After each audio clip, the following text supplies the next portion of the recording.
자, 9월 고2 모의고사 풀이 시작하겠습니다. 비문학 영역이고요. 20에서 24번입니다. 인문 영역이 됩니다. 문제 먼저 볼까요? 내용, 그 다음에 포인트, 그 다음에 A를 읽은 학생이 보기에 대해서 보인 반응 이렇게 되어 있고, 보기의 관점에서 퍼트너밍 주장을 비판해라 이렇게 되어 있네요. 자, 그러면 지문을 보도록 해봅시다. 자, 전통적으로 철학자들은 인간이 대상에 대한 가진 생각과 느낌을 바탕으로 형성된 인식이 언어의 의미를 구성한다고 보았다. 자, 여러분들 이제 문장 읽어나갈 때 조심해야 될 게 뭐냐면은 이 문장 구조가 어떻게 짜여 있는가를 좀 살펴봐야 됩니다. 보세요. 전통적으로 철학자들은 인간이 대상에 대한 가진 생각과 느낌을 바탕 형성된 인식이 이게 주어예요. 이게 주어. 물론 철학자들은 보았다는데 인식이 구성한다 이렇게 되겠죠. 그쵸? 네. 그러면 앞에 있는 색깔을 달리 하겠습니다. 인간이 대상에 대해 가진 생각과 느낌을 바탕으로 형성된 이게 지금 다 꾸며주고 있어요. 뒤에 있는 인식을. 그쵸?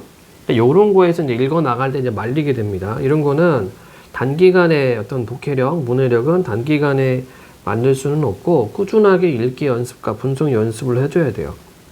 이게 안 되니까 자꾸 긴 지문 읽기, 긴 지문에서 꽈당하게 되는 겁니다. 이런 연습 많이 해야 됩니다. 이렇게 겹쳐있는 문장, 겹문장들, 즉 복문들, 이 복합 문장들을 읽어낼 수 있는 연습을 평소에 꾸준히 하길 바랍니다. 어쨌든 다시 전통적으로 철학자들은 인간이 대상에 대한 가진 생각과 느낌을 바탕으로 형성된 인식이 언어의 의미를 구성한다고 보았다. 이렇게 언어의 의미가 인간의 의식에 내재된 생각과 느낌에 기반한다고 보는 관점을 의미 내재주의라고 한다. 자, 개념 나왔죠? 이 관점에 따르면 우리는 대상에 대해 각자 가지고 있는 인식의 일부를 언어의 의미로 제시한다. 예를 들어 예시. 우리는 레몬에 대해 노란색의 둥근 열매, 신맛이 나는 과일과 같이 설명하는데 레몬이라는 단어가 지시하는 대상을 지시체, 지시체에 대한 인식을 기술한 설명을 기술구라고 한다. 자, 지시체, 기술구. 의미 내재주의에 따르면 언어의 의미는 기술구에 의해 결정되고 의미를 안다는 것은 곧 기술구를 아는 것이 된다. 자, 그래서 첫 번째 단락 내용은 요거 하나밖에 없습니다. 의미 내재주의. 자, 두 번째 단락. 자, 그러나 분석 철학자 퍼트넘은 기술구가 결정하는 의미가 객관적이지 않다고 비판하며 이렇게 줄쳐놔야 되겠네. 의미는 우리를 둘러싼 객관적 외부 세계에 의해 결정된다는 관점에서 의미 외재주의를 주장하였다. 자, 이제 반박 쳤죠? 방향이 완전 반대 방향입니다. 그는 인간의 생각이나 느낌이 아니라 외부 세계를 구성하는 대상으로서의 지시체, 그 자체가 의미를 결정한다는 것을 논증하고자 쌍둥이 지구사고 실험을 제시하였다. 자, 그래서 두 번째 단락에서는 첫 번째 단락에서 얘기했던 의미 내재주의에 대한 반박, 의미 외재주의. 세 번째 단락. 지구와 모든 것이 똑같다고 인식되는 쌍둥이 지구가 존재한다고 가정해보자. 화학이 고도로 발전하기 전에 두 지구에는 모두 물이라고 부르는 무색 무취 액체가 있어 사람들은 물을 마시고 수영이나 목욕 등 동일한 용도로 물을 사용한다. 그러므로 두 지구의 사람들이 물에 대해 가진 생각과 느낌은 동일하다. 그런데 화학식이 H2O인 지구의 물과 달리 쌍둥이 지구에서 물이라 불리는 대상은 화학식이 XYZ인 물질이라고 밝혀졌다면, 자, 이제 부르는 게 달라지는 거죠. 이게 뭡니까? 기술구가 다르다는 얘기예요. 하나의 지구에서의 물에 대한 기술구는 화학식 H2O인데 다른 지구에서는 화학식 XYZ 이렇게 얘기한다는 얘기입니다. 자, 물에 대해 사람들이 제시하는 기술구는 동일할 수 있지만 거꾸로 생각했네. 예. 두 지구의 물의 의미는 같지 않다. 쏘리 기술구 같다고 얘기했는데 네, 착각을 했습니다. 요거 그대로는 따라갈게요. 설레발 치지 말아야 되겠다. 자, 퍼트넘은 사고 실험을 통해 어떤 대상에 대한 사람들의 생각과 느낌이 동일해도 대상 자체가 다를 수 있음을 보여주어 의미는 인간의 인식이 아닌 외부 세계를 구성하는 대상에 의해 결정된다는 것을 증명하려 하였다. 이렇게 그리고 여기서는 이제 의미 외재주의에 대한 어떤 예시가 되겠습니다. 쌍둥이 지구. 이거는 뭐 굳이 쌍둥이 지구까지 생각 안 해도 될 것 같아요. 예를 들어서 뭐 A 마트에서 파는 바나나가 있고 B 마트에 사는 바나나가 있어요. 그런데 뭐 형식이라고 할까? 형식이는 A 마트 바나나도 바나나고 B 마트 바나나도 바나나다 이렇게 인식을 하겠죠. 똑같다고 생각을 할 거야. 그러나 정작 어때요? 얘네들은 A 마트 바나나와 B 마트 바나나는 똑같은 게 아니죠. 그렇죠? 네. 이게 바로 뭡니까? 바로 그 의미라고 하는 것은 바나나의 의미는 각각 다르다는 얘기입니다. 이게 바로 퍼트넘이 제시하고 있는 의미 외재주의가 되겠죠. 즉, 끝부분 의미는 인간의 의식이 아닌 외부 세계를 구성하는 대상이 결정된다는 것 요겁니다. 자, 이 부분 퍼트넘은 한 단어의 의미는 관습적 사고가 아닌 단어가 지시하는 외부 세계의 대상이 가진 실제적 본성에 의해 결정된다고 생각했다. 실제적 본성은 대상 속에 숨겨진 본질적 구조로 과학적 발견을 통해 알려진다. 예를 들어 또 외시 나오죠. 어떤 금속이 노랗고 반짝거리는 속성을 지닌다고 해도 실제적 본성이 금으로 밝혀져야 금이라고 부를 수 있다. 그는 물, 금, 알루미늄과 같이 자연에서 발견되는 대상을 나타내는 단어인 자연종 명사를 근거로 의미는 외부 세계의 대상이 가지는 실제적 본성에 의해 결정된다는 자신의 생각을 뒷받침하였다.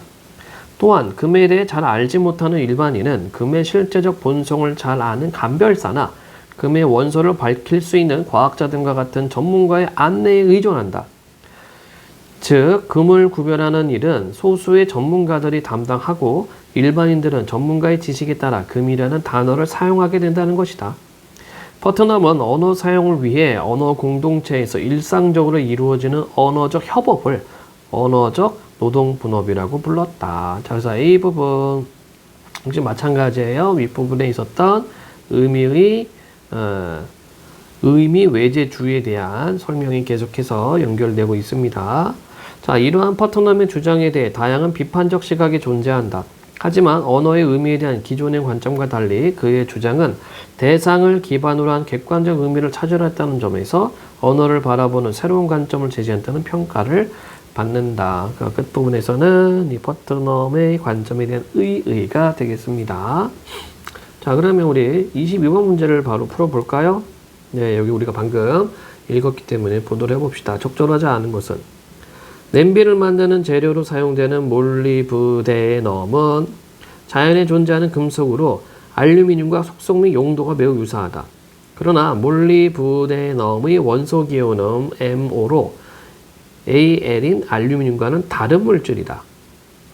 일반인들은 몰리브데넘 냄비와 알루미늄 냄비를 구별할 수 없으나 전문가들은 테스트를 통해 이를 간단히 구별한다. 자, 여기 A에서 썼던 금, 노랗고 반짝반짝 한다고 해서 다 금이 아니란 얘기죠. 이것을 금 감별사가 있고 일반인들은 금 감별사에 의해서 이렇게 지정해 주는 것을 금으로 인식한다라고 설명을 했습니다. 똑같은 상황이에요. 적절하지 않은 거 1번.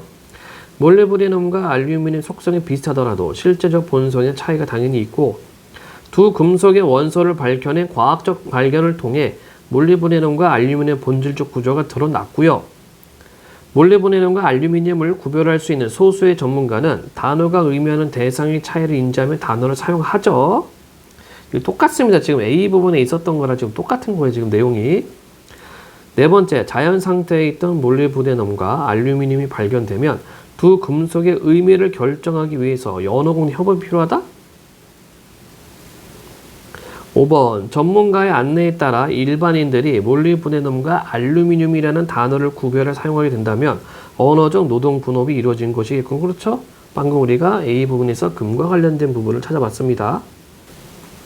자, 4번이 틀린 건 뭐예요? 4번이 두 금속의 의미를 결정하기 위해서 언어 공동 협업이 필요 없죠. 왜냐하면 퍼트넘에 의하면은 이 두 금속의 의미는 그 자체로 이미 존재하고 있는 겁니다. 그래서 의미 외재라고 얘기를 했죠. 즉, 사물이 갖고 있는 실제적 본성에 의해 그 의미가 결정된다라고 얘기를 했어요. 따라서 언어 공동체 협업 외에는 필요가 없죠. 그러면 20번 문제입니다. 윗글에서 알 수 있는 내용으로 적절하지 않은 것은 의미 내재주의에 의하면 의미는 지시체에 대한 기술구에 따라 결정된다. 그렇고 의미에 대한 전통적 관점에 의하면 대상에 대한 인간의 인식이 의미를 구성하고 의미 외재주의에 의하면 의미는 우리가 살고 있는 객관적인 외부 세계에 결정되고요. 의미 내재주의자와 퍼트넘 모두 개인이 부여한 의미의 주관성이 중요하다? 아니죠. 퍼트넘은 주관성이 아니라 객관성입니다. 실제적 존재하고 있는 그 사물의 실제적 뭐라고 해야 되나? 까먹어버렸네. 생각났다. 실제적 본성. 사물이 갖고 있는 그 실제적 본성에 대해서 의미가 형성된다고 이야기를 했습니다. 그래서 객관적으로 보는 거죠. 주관이 아니라. 퍼트넘은 주관이 아닙니다. 5번 퍼트넘은 의미 내재주의자와 달리 외부 세계를 구성하는 지시체가 의미를 결정한다. 좋습니다. 따라서 아닌 것은 4번. 자, 21번. 기억의 이유를 가장 적절한 것은? 자, 기억 다시 한번 보도록 해볼까요? 어디 갔냐? 두 지구의 물의 의미는 같지 않다. 자, 화학식이 다르죠? 하나는 H2O였고, 하나는 XYG입니다. 구조가 다르다는 얘기지.